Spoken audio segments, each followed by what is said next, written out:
Welcome and thank you for joining this LFG EQL virtual event.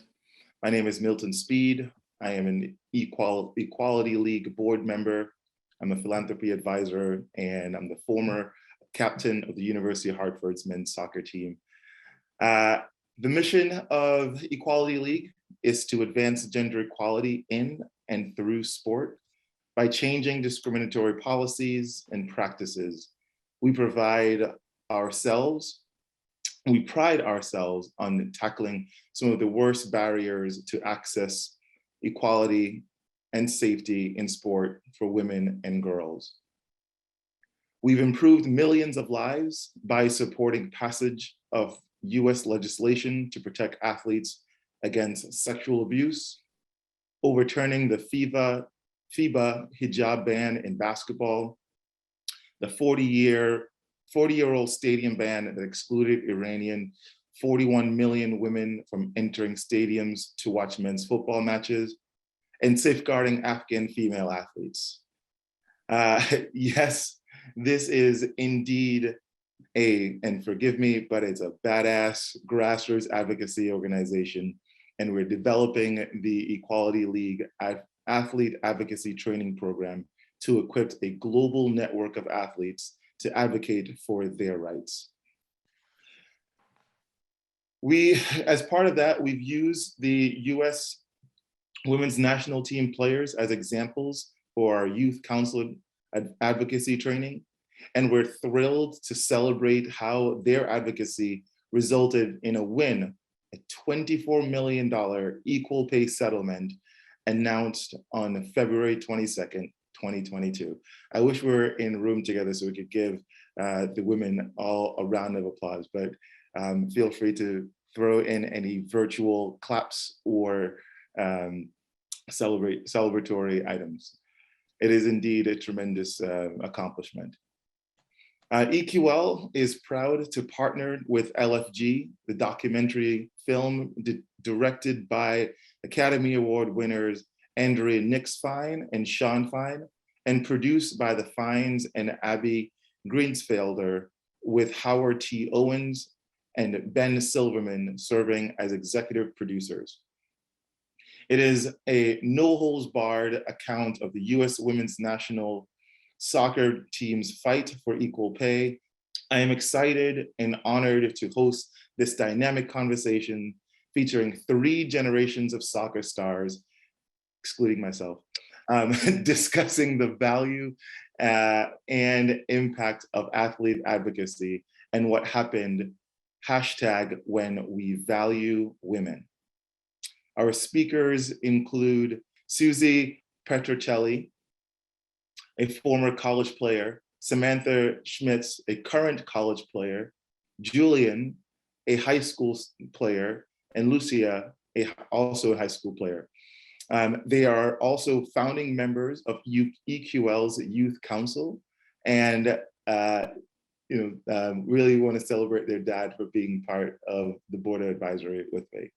So by registering for our event, you received a free screening link to LFG that is good through Thursday, March 17th.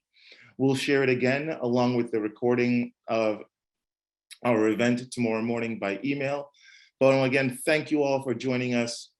Before we jump into the moderated discussion, we just want to introduce the film's, a 2-minute clip of the film screening. Just bear with me 1 second. This group is just so badass. We have pink hair, purple hair, tattoos, dreadlocks, white girls, black girls. Yes, we play sports. Yes, we play soccer, but we're so much more than that. We were ready to show the world real talent, real energy, real competitive drive. But the story's the same everywhere. Women get paid less to do the same job. The fight for equal pay has been going on since this team started. The mindset back then was you should just be grateful, darling, that you have a place to play. Even though I'm on the USA team, I have to coach just to make ends meet. Childcare is more than my paychecks. The men's team get more money, more marketing, better fields. We were very frustrated and very angry. It's not fair. The women on the U.S. soccer team are suing the U.S. Soccer Federation for equal pay. USSF does argue some women on the team got more compensation than some of the men did. It's like, really? And then it was like, hold my beer. What you see is what you get. If we win this World Cup, they would have no choice but to be on our side.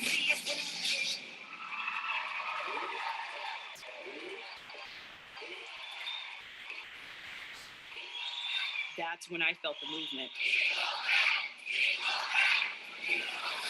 We got the entire world on our side. And I want to leave this team better than I found it on and also off the field. This will be one of those landmark decisions talked about for decades. Anything less than winning is a failure. If you want the world to look a certain way, you have to fight to get there. It is time. It is time. It is time. Let's fucking go. Let's fucking go!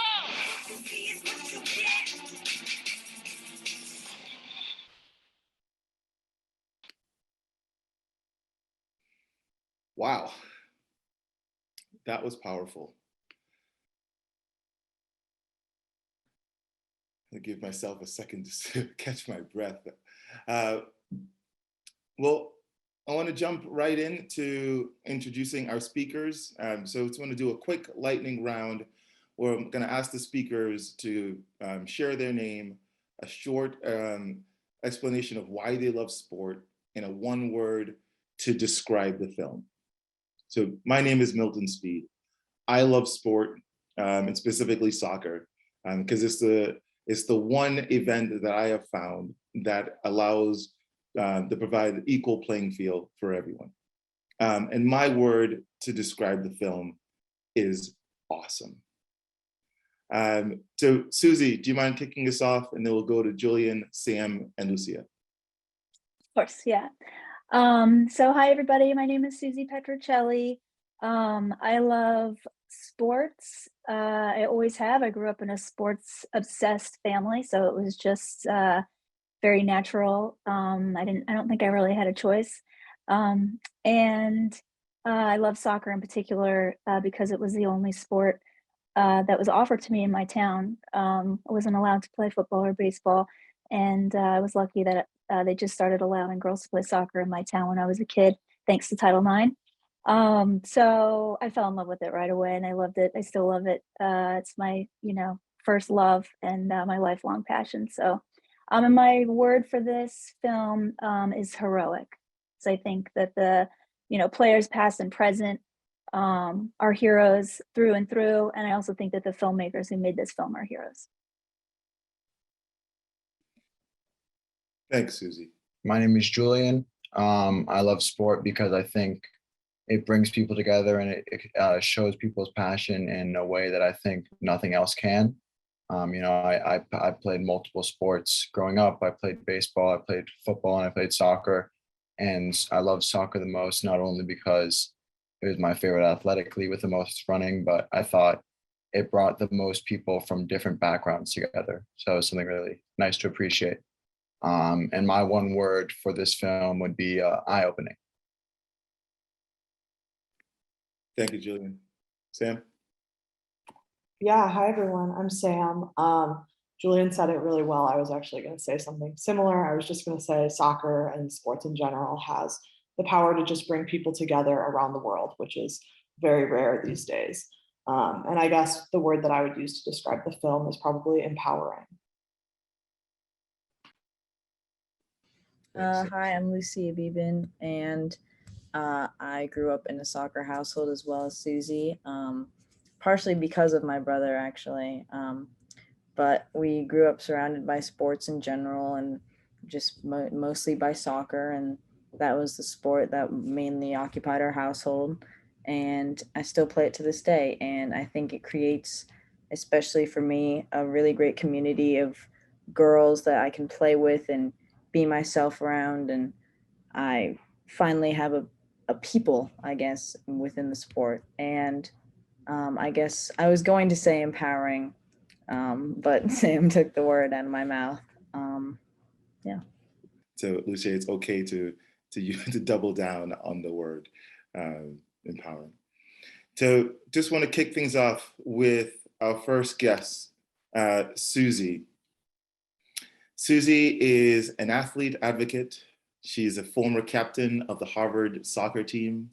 She's an investor in female-funded and female-focused projects. She's a film producer and author of award-winning Raise a Warrior memoir about waking up to the depth of sexism in society and history, and how she was inspired to fight for equal opportunities, respect, and pay for females on and off the field. Susie, can you please expand on the word you chose and the value of LFG, the movie? Like I said, I think that the players past and present are heroes, and the filmmakers as well, enormous heroes. We all know that, women's sports only gets a very, very small percentage of sports media. And so the filmmakers investing in this team and investing in the movement is just absolutely incredible. I couldn't be, for me, and, I've invested the last 20 years of my life trying to amplify the message of this team and trying to support them. And seeing this film is just a game changer for me. And I think it helps obviously bring, so much awareness, a huge amount of awareness to the message of the team, and shows, the toll that this decades long fight takes on these players. So I just think it's very heroic. Brilliant. Well, like you mentioned, you've been championing this work for over 20 years, starting in the late 1990s with Julie Foudy and other teammates. Can you talk about, but fast forward now 20 years in March 2019, when the US women's national team filed their gender discrimination and equal pay lawsuit. Why do you think the women finally won? And I actually like the phrasing of that question, because initially I thought we would ask, why do you think it took so long? But I really want to center it on, why do you think the women finally won? Yeah, so I love that question. I think that they finally won because of the foundation of integrity that they've built going all the way back, right? Really to like the early 90s, on and off the field. And I think that a large part of it also is this culture that they have, and it started right away, of growing leaders and creating these amazing leaders, and sort of respecting each person's leadership abilities in their own way. Not everyone has to be the loudest person.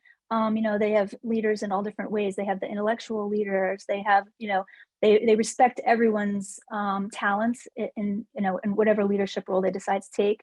And then I think that's why we ended up having Cindy Parlow-Cone moving into, a decision-making role at such a critical time.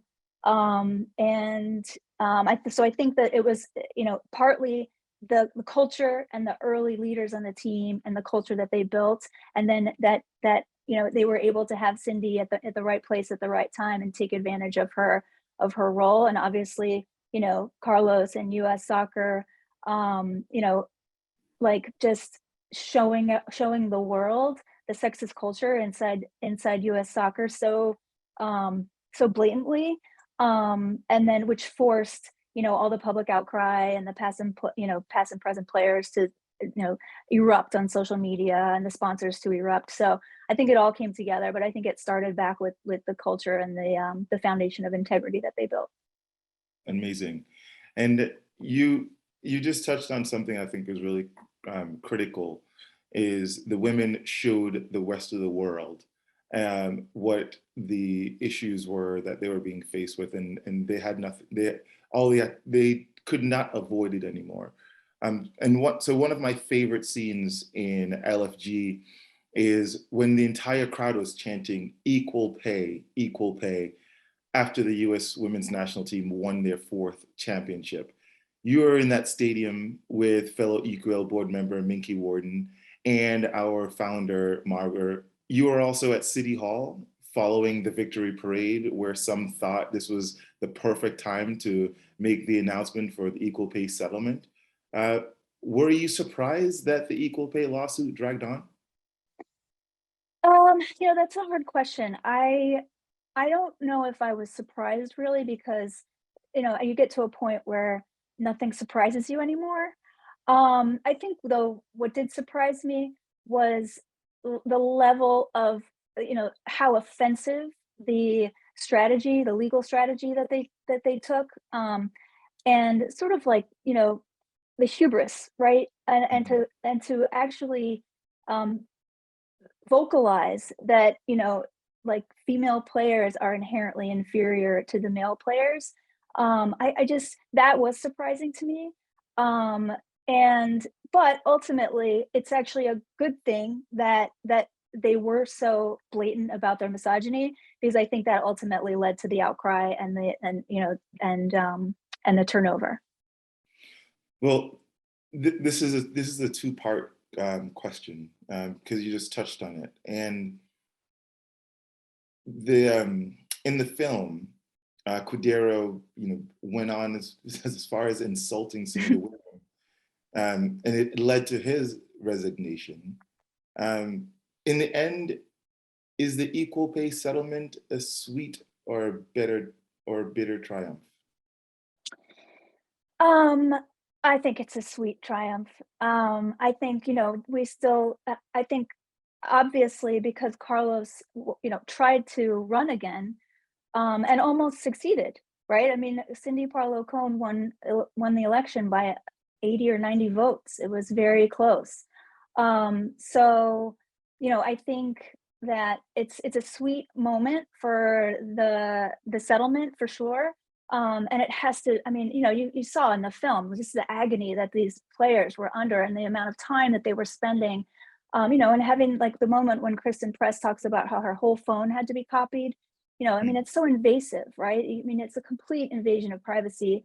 So, it's just it's it's a sweet moment to win. Um, and now obviously we focus on the next steps. All right. Well, I'm going to put a pin in that.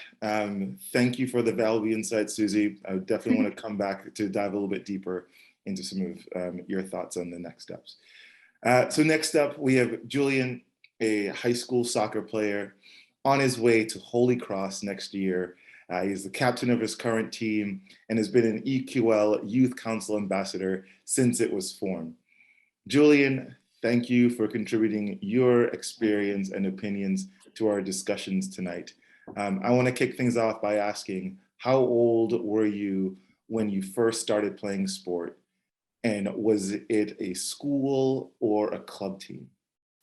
Yeah, thank you for having me. I began playing soccer when I was around 6 years old. I played in like a recreational soccer league.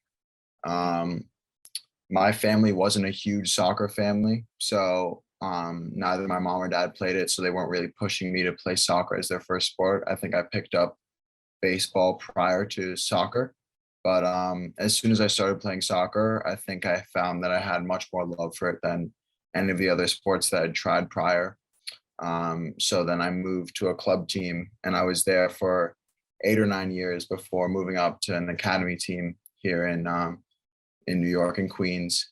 And then from then, I been recruited to play in college to continue my career. Amazing. I too started playing soccer at a very early age, and followed a very similar trajectory. Along your way, have you noticed any differences between the opportunities and conditions that boys and girls receive? Obviously, your sister shared that she was inspired by you, and as you're watching her come up and others, are you noticing any discrepancies? Yeah, I think certainly. I mean, when I was younger, the team that I played on didn't even have a girls team. It was like a boys only team. And I remember we had one girl on our team who was almost it was just as good as the rest of the players. but eventually I think kind of left and just started to play for all girls teams because of the dynamic that there is in sports when it's an all male culture. I think the main trend that I've noticed throughout my whole career is that there's just less girls playing soccer. Or if there are, they're having less access to good fields or field space, or they're not getting as put on as high of a platform as I think boys are, especially at a young age, where I think it's so important to like foster your love for the game. They're not getting that as much as boys are in a lot of scenarios. And glad you're able to make those very astute observations. At the junior level, were you aware that there was such a difference at the national team level before watching LFG? I mean, I was aware of kind of the general inequality. Obviously, I'd heard about the women's national team's push to get equal pay on the news, but some of the more specific statistics that were raised in LFG, I was not aware of at all. Like the fact that they're generating more revenue, and if they weren't offered the same contract as the men, I was not aware of prior to watching. So I think it gave me much further insight into, like more specific problems that they faced. Yeah, it is really eye-opening. As I mentioned earlier, the EQL athlete advocacy training using examples from real life, like the US women's national team players and the gymnasts survivors of abuse. EQL is focused on as I mentioned, EQL is focused on improving access, equality, and safety for women and girl athletes. Can you share any of the actions that you've taken to carry this mission forward? Yeah, so I, along with other members of the Youth Council, helped to pass the Empowering Olympians bill, Empowering Olympians, Paralympians, and Amateur Athletes Act. And the bill will help, or the bill has helped and will help male and female athletes, but it was inspired by all the brave gymnasts who a few years back found the courage to speak up against their trainer. I helped write a letter to Congress that emphasized the importance of safety in sport, and the bill passed back in 2020. And we're now going to share our recommendations with a Congress-appointed commission whose goal is to rewrite the rules of sport governance and give more power and protection to the young athletes. Wow, Julian, I'm sure you're proud of it, even though you're a very humble individual. Know that we at EQL are also very proud of you. No problem. Last year, you and your sister helped EQL board member Paul Beeman introduce our Title IX 50 by 50 campaign. Everyone, if you're interested to learn more, you can find that video on our website. We'll ask Lucia more about her experience, but could you briefly explain the purpose of the campaign? Yeah, of course. So the Title IX 50 by 50 campaign has a goal of having college women athletes in every single state, in all 50 states, hence the name 50 by 50, to take legal action against their academic institution to receive equal opportunities, benefits, and scholarship and recruitment dollars, scholarship and recruitment money, and to get all the same benefits that their male counterparts receive in the recruiting process and once they're at the amateur and professional levels. Amazing. Well, I know you're going to have to run, but I just have one more question for you. Sure.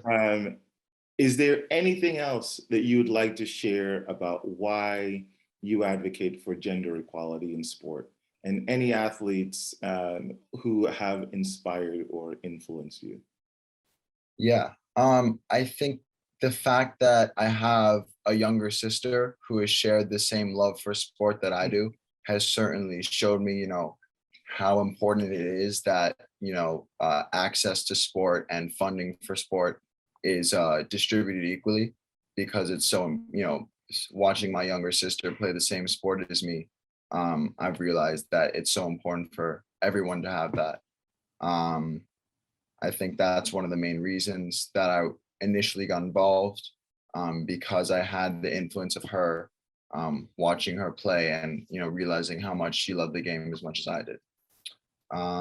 My role models in sport, I'd say athletes who are, doing their part off the field. I think it's hard to look past, not even from a soccer scope, but LeBron James is very admirable in his, funding for schools in his hometown. I think that's very impressive. That's the one that really jumps off the page for me, because you hear time and time again of how selfless he is in giving back to his community and helping improve, where he came from. Julian, those are brilliant answers and incredible insight. Thank you for your participation tonight. Holy Cross is extremely lucky to have you. We're very proud of you and all of the EQL Youth Council ambassadors. Thank you again. Thank you so much, Milton.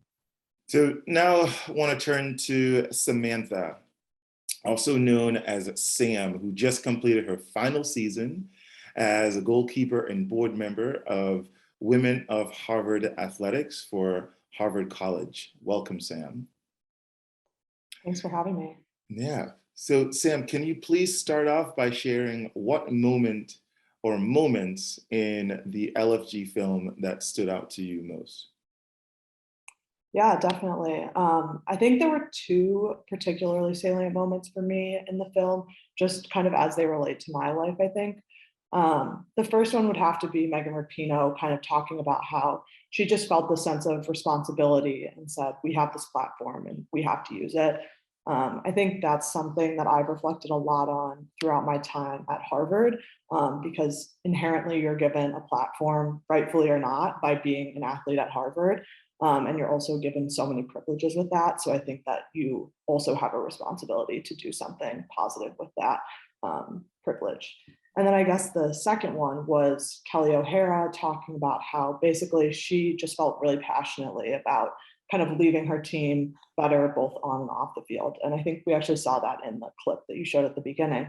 Mm-hmm. But that's something I've been thinking about in my final season and my final time with the team, is just thinking about what I can do for my teammates and how I can kind of leave the program in a better place. And I think that's kind of driven a lot of my advocacy. And also it's just made me more aware of kind of the perspective of how soccer can be used for so much more than just sports. Yeah, this is amazing. Just to piggyback on that, were you surprised by how much time and effort the athletes spent advocating for their rights? Yeah, I think I was honestly shocked. But looking back on it, I kind of felt like I shouldn't have been so surprised. Mhm. Obviously, it took so much time and energy to do all this equal pay work and to continually advocate for that. But I think you don't see that on social media. They kind of put on this mask and they kind of keep that behind the scenes because they have to, right? And I think that that's honestly the case for a lot of advocacy. You don't necessarily see all of the time and effort and energy that's going in behind the scenes, but once you do, it makes you appreciate it so much more. Absolutely. And in the film, the players continually mention that the case is more about future generations of soccer players and women across the world. Before, I guess we'll call it our green room, we started talking about the locker room conditions that we've all experienced throughout our lives. But can you share some of the things that you're doing to improve the conditions for yourself or future generations at Harvard, in your community, or around the world? Yeah, totally. It's such an interesting question because I actually hadn't thought a lot about my own advocacy just because I feel like it's just something, again, like kind of Megan Rapinoe said, you're just responsible for doing. If you're a woman in sports, you always want better because you know that you're not being treated equally, right? So it just kind of felt like a very natural thing throughout my time playing sports to just constantly say like, we deserve more. And I think with that said, I've thought about it kind of in three different ways. So I guess first within my team at Harvard, I've worked a lot on kind of mental health advocacy and also just fostering workshops to combat disordered eating, which is all too common within women's sports at high levels. And then in the broader Harvard community, I've worked with women of Harvard athletics to expand our alumni network because it's just so important to have kind of those career and those resources for people when they graduate. If they're not going to continue playing sports, women should have just as many career opportunities as the men's programs do, which is not the case right now, just because of the legacy left behind of many years more of men's sports and all of the extra alums that they've had since women's sports at the college level came along so much later. I think also at Harvard, some of my teammates actually started a community and advocacy group of queer athletes. So just supporting them in that and working to advocate for LGBTQ rights as well. And then lastly, outside of Harvard, I actually traveled to Tanzania after my freshman year and worked on the largest gender equity in sports initiative. So basically we were using sports and soccer specifically to kind of advocate for public health initiatives and gender equity. So teaching community leaders how they can play sports with kind of that perspective of how it can be used for so much more.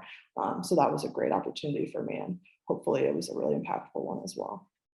Do you have any stories that you can share that really touched you while you're in Tanzania?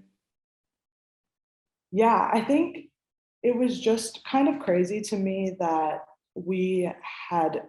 I had never thought really about how sports could be used as a tool for education before that, but just seeing how much I learned from the initiatives that we were putting together was crazy because we were learning about such complex topics like HIV and AIDS and public health initiatives like that.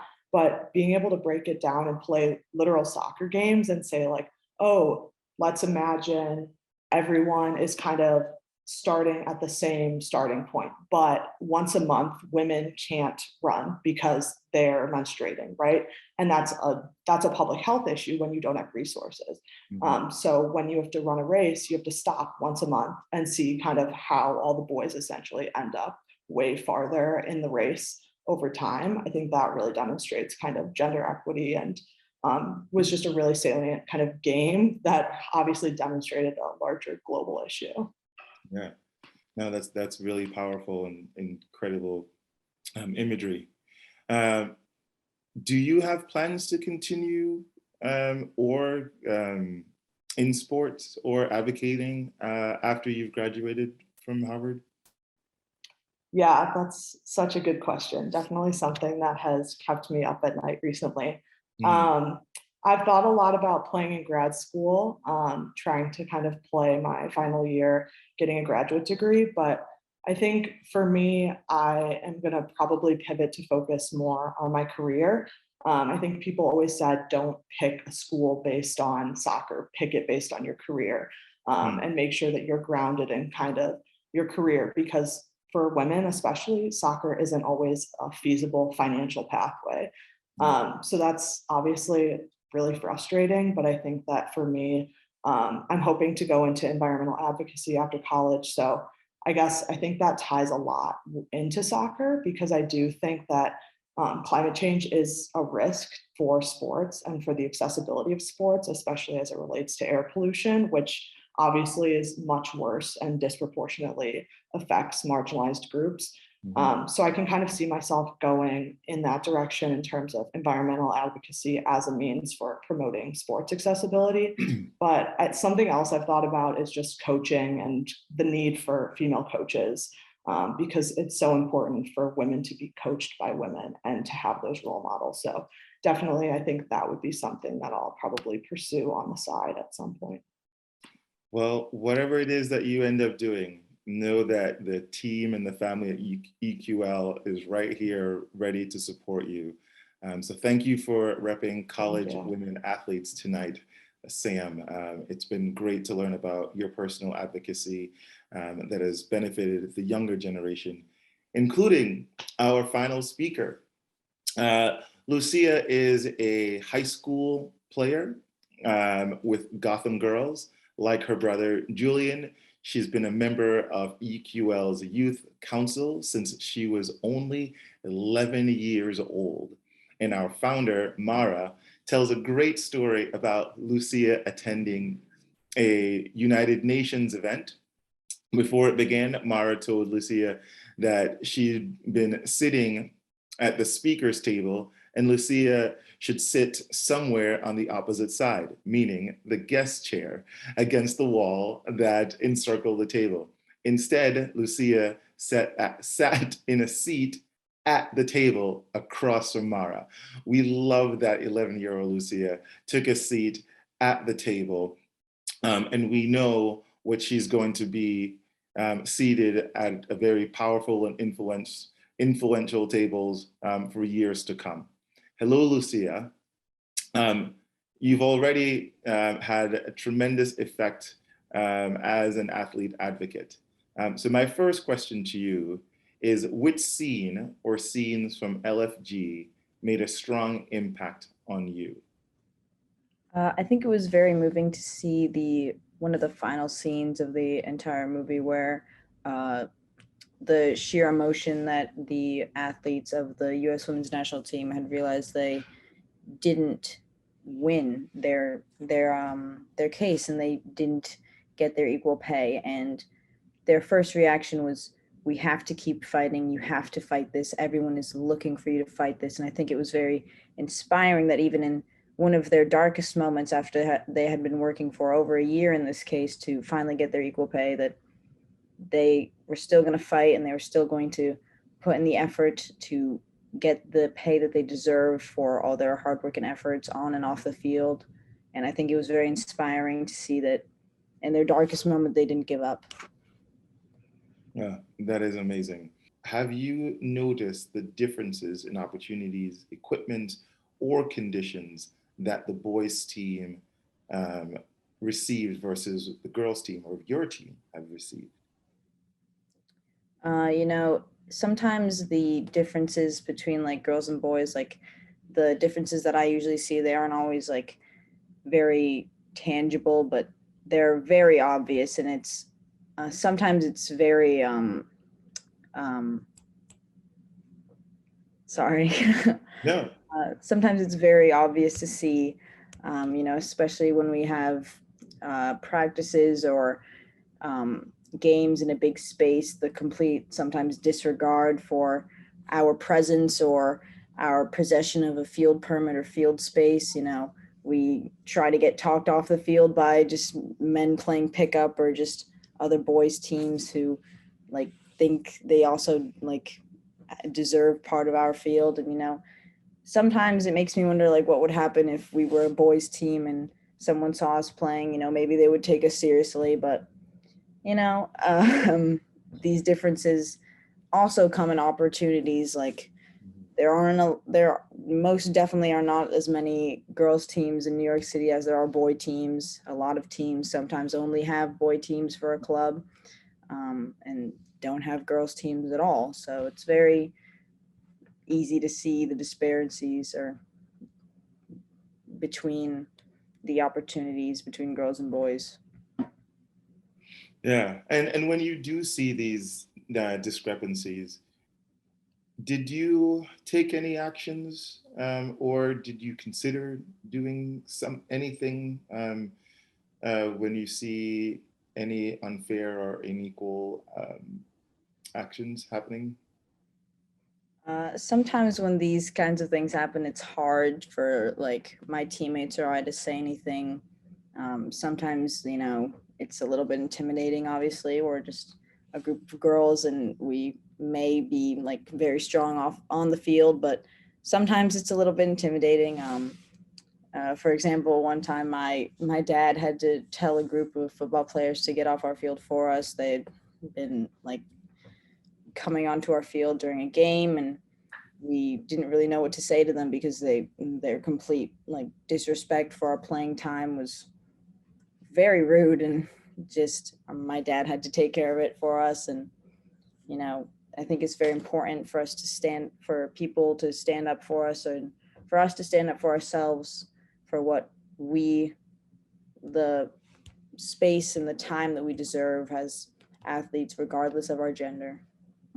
That is a beautiful statement, and I'm proud of you for standing up when you see something that you consider to be unfair or unequal. And I'm also proud of my fellow board member and your dad, Paul, for being a champion and standing next to you. Another question I have is, the EQL athlete advocacy training has 4 parts. First is advocacy campaign creation. The second is athletes' rights as human rights. The third is around storytelling. And then the fourth is coalition building. Did the US women's national team players in LFG help you understand your rights as an athlete? That's the first part. And then how can you raise your voice and support the to affect change? Obviously, watching the video, it was very inspiring to see all the women of the U.S. national team come together as a whole and stand up for themselves against an organization that had been unfair and mistreating them for years. It's obviously very difficult to find the courage to do so, especially for your own organization, for the U.S. Soccer Committee. And, it's very inspiring for young girls like me.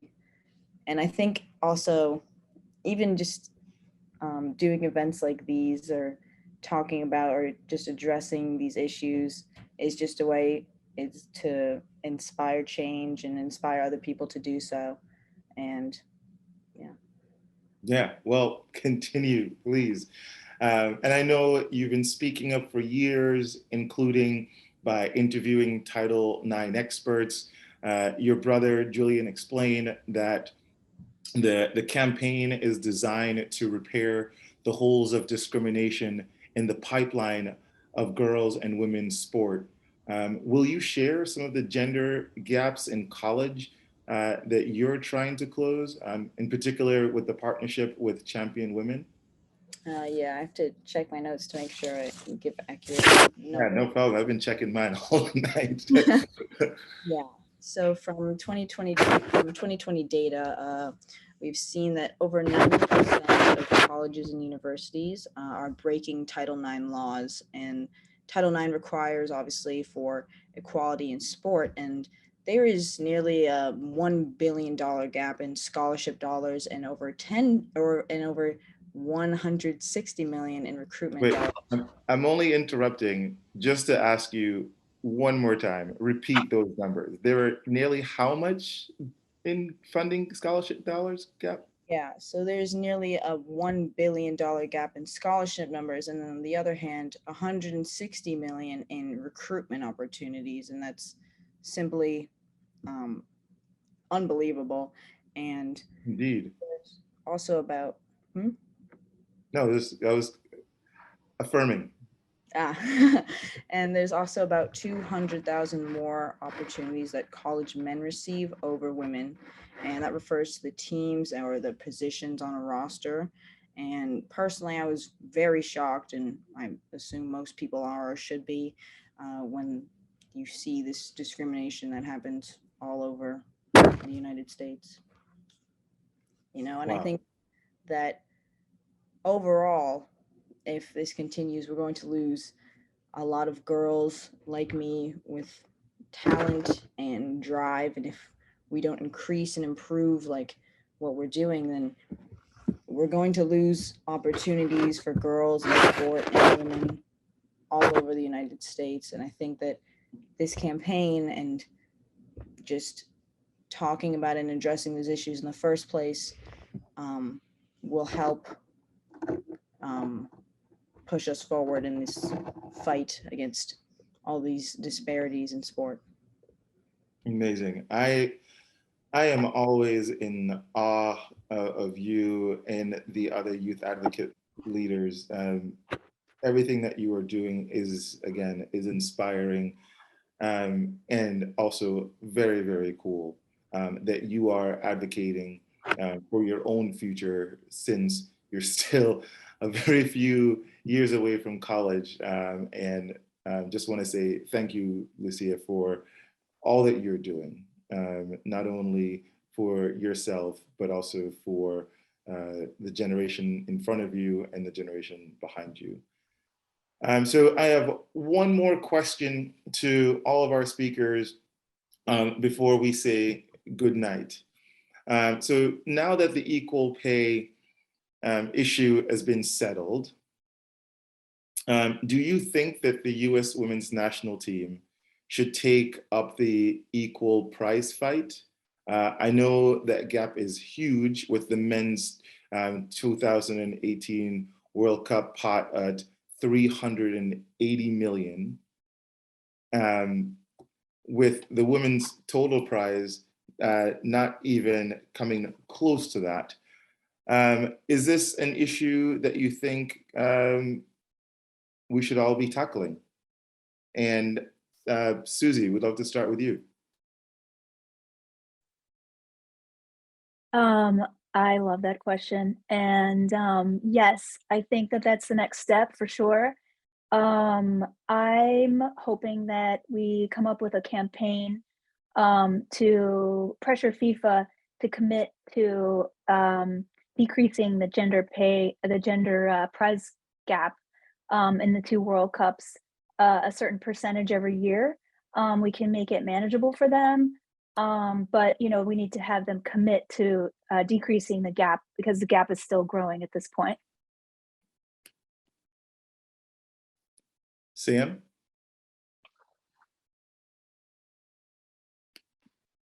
Yeah, sorry, I can't put my video on for some reason, but totally agree with Susie.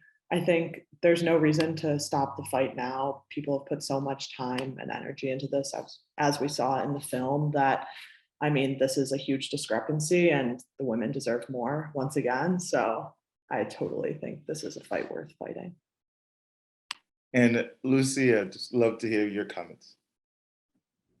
Yeah, I think that the longer we let this issue sit and allow to continue, the harder it's going to be to fix it in the future. And I think we owe it to people who come after us to, for once and for all, put a stop to this and try at least and attempt to close this wage gap and make things right, I guess. Well, as you all know, EQL tackles the hardest and worst gender inequalities in sport. If the US women's national team does take it on, and we think, I think we might have a sequel to LFG. So just calling it out there for the LFG directors and production team. Susie, you had your hand up and I totally missed it. Do you have a comment that you want to share before I ask for any final words and comments from our panelists? I was clapping. That was a clap, not a hand up, but I was clapping for everyone. But yeah, no, I to be more specific on what I was saying before, we could have FIFA commit to like a 10% decrease in the gap, for over the next 10 years or something. Like, we could make it manageable. I actually was chatting with Julie Foudy right after the settlement was announced. And I suggested that we do something even more, sort of soft on FIFA, where we do, over the course of 40 years. And she said, absolutely not. No, we need to be, strong on them. And she suggested something like, 20% over the next 5 years. So, but I think that's something to it, right? We just need to get FIFA to commit to shrinking the gap instead of letting it continue to just grow out of control. Absolutely. Thank you. Just want to leave the floor or the virtual floor to Sam and Lucia for any final comments that you would like to make. I don't think I have any, but thanks to everyone for coming. Thanks for having me. Lucia? I agree. I think everything that should have been said was said, and I think this was very inspiring and uplifting. Amazing. Susie, any other final words? Yeah, I just want to say thank you guys so much for putting this together. It's an honor. Obviously, I love being part of the Equality League team, and having a chance to celebrate this film and the success of all the hard work and all these years of advocating from this team and everybody around the team. It's really been a fun night. So thank you. Well, I want to thank you, thank Mara, thank Mickey, and Paul, and all of our youth advocates. Hey, Paul, for the hard work that went into this, to the producers and directors of LFG, and to the audience that were shared their evening with us tonight. Thank you very much. I do hope that you've enjoyed our event, and I also hope that you agree that athlete advocacy has a great value and impact on and off the field.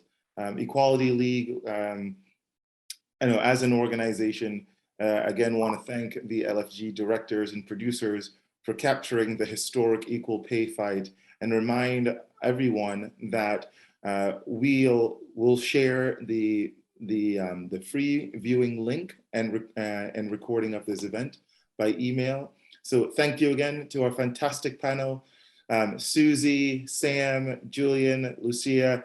Thank you, thank you, thank you. You all give us so much hope that gender equality and equity in sport will steadily improve.